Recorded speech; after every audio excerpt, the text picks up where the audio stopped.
Salir de casa por primera vez es probablemente uno de los momentos más emocionantes en la vida de muchos jóvenes adultos. Por fin ser independientes, conocer gente nueva, empezar el primer trabajo, una formación profesional o una carrera universitaria. La primera gran aventura, en definitiva. Al igual que millones de adolescentes, Colin Slemmer, de 18 años, está deseando que llegue ese día. No puede saber que esta experiencia terminará con su muerte y con que le graben un pentagrama en el cuerpo.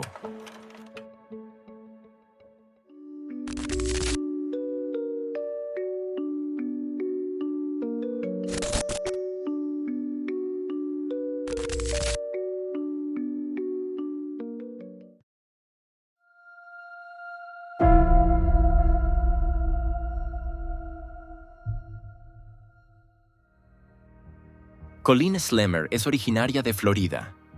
Sin embargo, en otoño de 1994 se traslada a Knoxville, Tennessee.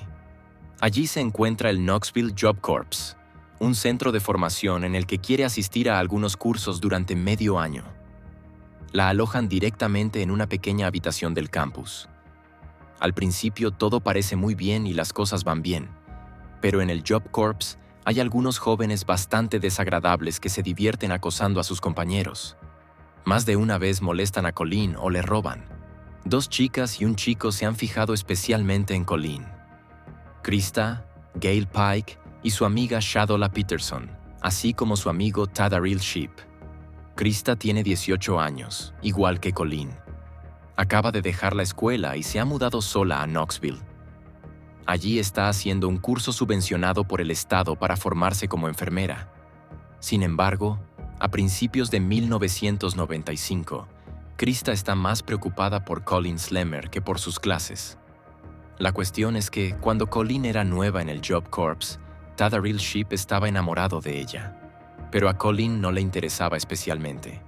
Ahora Tadaril está con Krista. Y a él no le gusta nada que su antiguo amor platónico se cruce constantemente en su camino. Aunque entre Colin y Tadaril nunca hubo nada, Krista está celosa. Para ella, Colin es una amenaza, y Krista decide que debe eliminar esa amenaza.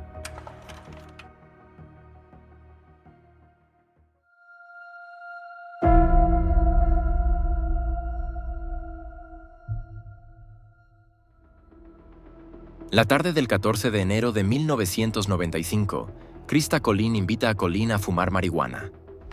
También están los amigos de Krista, Tadaril y Shedola, una amiga común. Aunque los 3 han molestado a Colin en el pasado, Colin decide ir con ellos. Quizás ve esta invitación como una especie de oferta de paz por parte del grupo de amigos. Los 4 se dirigen al Parque Tyson, situado en los terrenos del Job Corps. Una vez allí, todo sale diferente de lo que Colin pensaba. De repente, Krista empieza a reprochártelo todo. Le dice que va a por Tadaril y que quiere quitarle a su novio. Shedola se aleja unos metros para hacer de vigía. Tadaril y Krista empiezan a golpear y patear a Colin. Las 2 golpean a Colin, que no puede defenderse, durante al menos 30 minutos. También obligan a Colin a quitarse la camiseta y el sujetador. Colin intenta huir, pero no tiene ninguna posibilidad contra la fuerza combinada de Krista y Tadaril. Colin suplica a Krista que no le dirá nada a nadie si las 3 la dejan marchar. Colin grita que incluso volvería a pie desde Tennessee a Florida y que no se volvería ni una sola vez si Krista y Tadaril la dejaran en paz. Pero las 2 ni siquiera lo piensan. En lugar de eso, Krista saca un cúter con el que le inflige más de 300 heridas diferentes a Colin esa noche. Cuando Colin consigue levantarse de nuevo e intenta huir, Krista le lanza una piedra que había por allí y le golpea en la nuca con tanta fuerza que la tira al suelo. A continuación, Krista y Tadaril golpean la cabeza de Colin hasta que deja de moverse. Han herido a Colin tan gravemente que se le ve el cráneo. Krista rompe un fragmento de hueso y se lo guarda como recuerdo. A continuación, Krista, Tadaril y Shedola abandonan el cadáver de Colin en el bosque.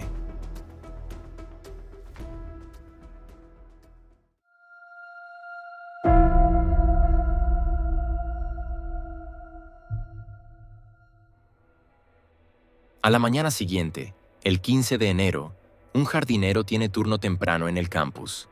Se dirige al parque del Job Corps y al llegar cerca del invernadero, ve algo que yace apartados del camino.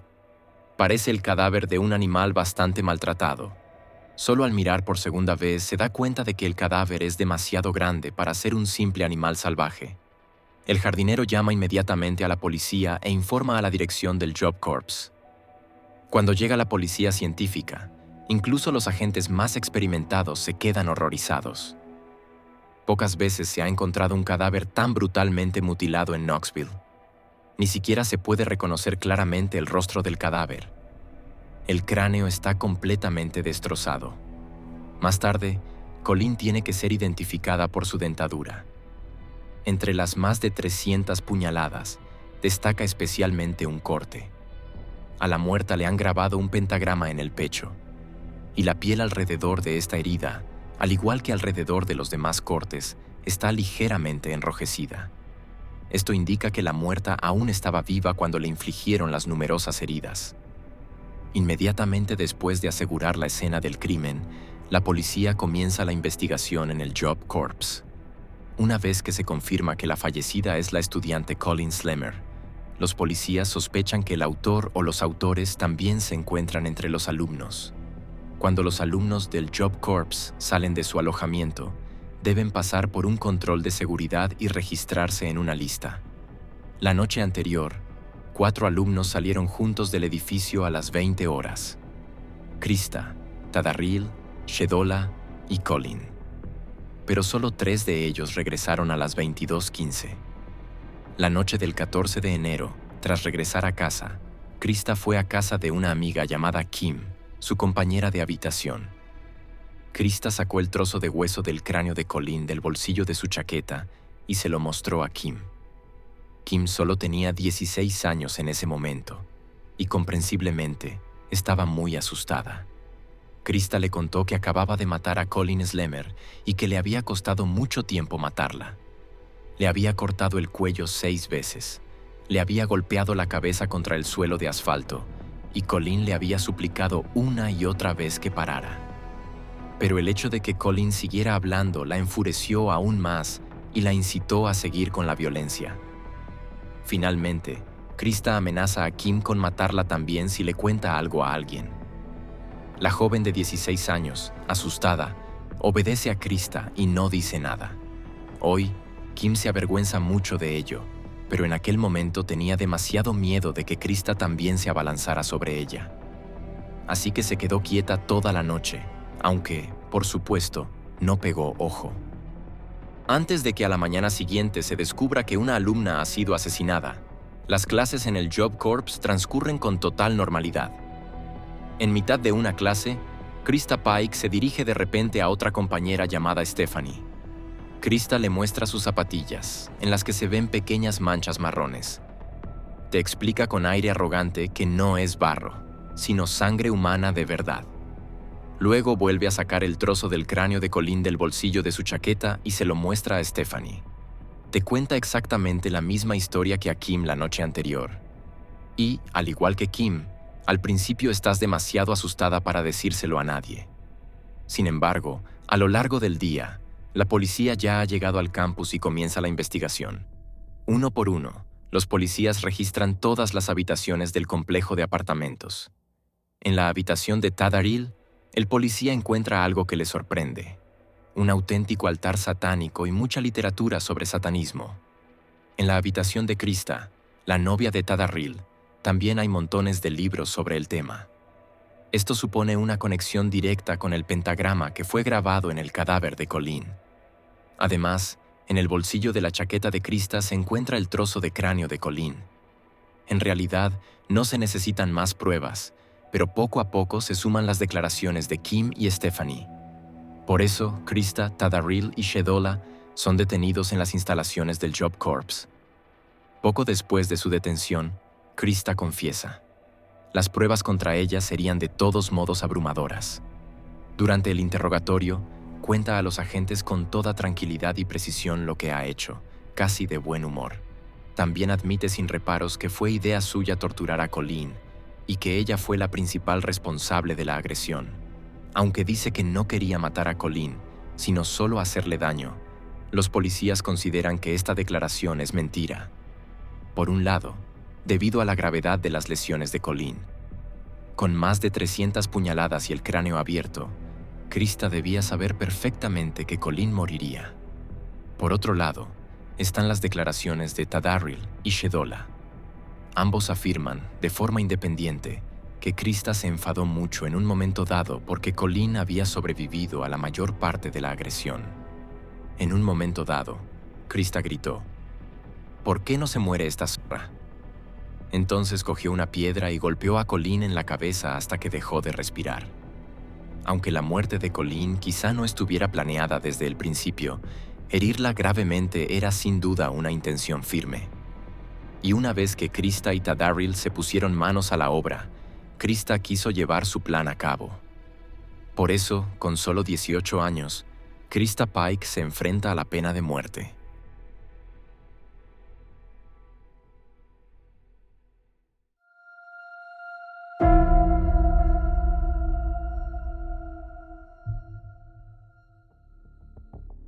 Mientras Krista Pike se encuentra en el corredor de la muerte, la policía se pregunta cómo es posible que se haya convertido en una asesina.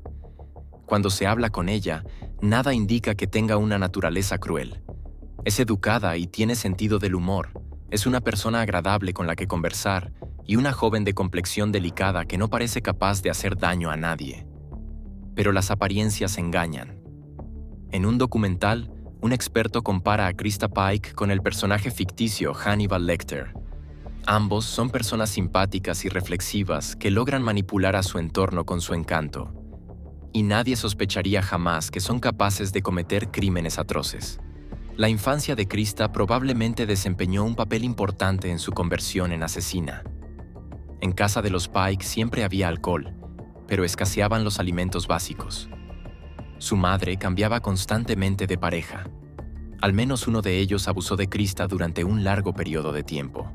Su madre no hizo nada al respecto, sino que compartía su ración de marihuana con su hija cuando ésta aún era menor de edad. Las condiciones higiénicas en el hogar de los Pike también eran muy precarias, con excrementos de animales por todas partes. En realidad, la mudanza a Knoxville podría haber sido un nuevo comienzo para Krista. Tal vez incluso debería haberlo sido. Quería ser enfermera, ejercer una profesión en la que ayudara a las personas y las mantuviera con vida.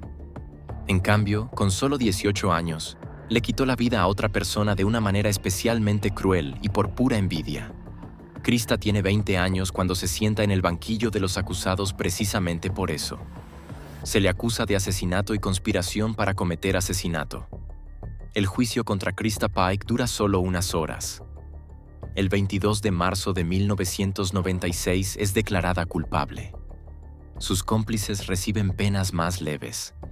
Tadarriel es condenado a cadena perpetua, pero con la opción de solicitar la libertad condicional tras 25 años. Shedola solo recibe una pena de libertad condicional porque testificó en el juicio como testigo principal contra los otros dos y porque solo participó de forma pasiva en el delito. Krista Pike lleva en el corredor de la muerte desde 1996. Krista ha apelado tantas veces como ha podido para evitar de alguna manera la pena de muerte. Y con esto me refiero a tantas veces como ha sido posible. Ahora ya no tiene ninguna posibilidad de iniciar un nuevo proceso, porque lo ha intentado todo. A pesar de ello, Krista Pike sigue viva y, en el momento de grabar este video, no hay fecha para su ejecución.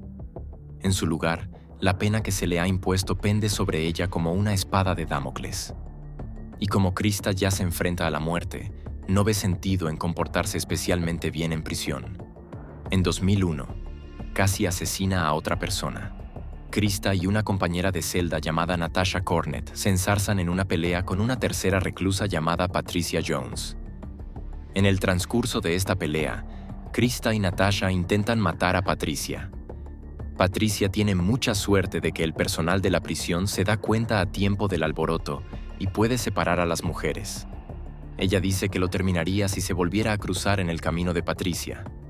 Krista vuelve a ser juzgada por este incidente y es condenada a otros 25 años de prisión por intento de asesinato.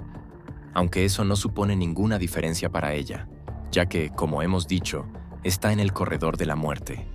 A pesar de ello, Krista sigue causando problemas. Empieza a tener aventuras con 2 guardias de la prisión. Uno de ellos incluso empieza a planear ayudar a Krista a escapar de la celda de la muerte.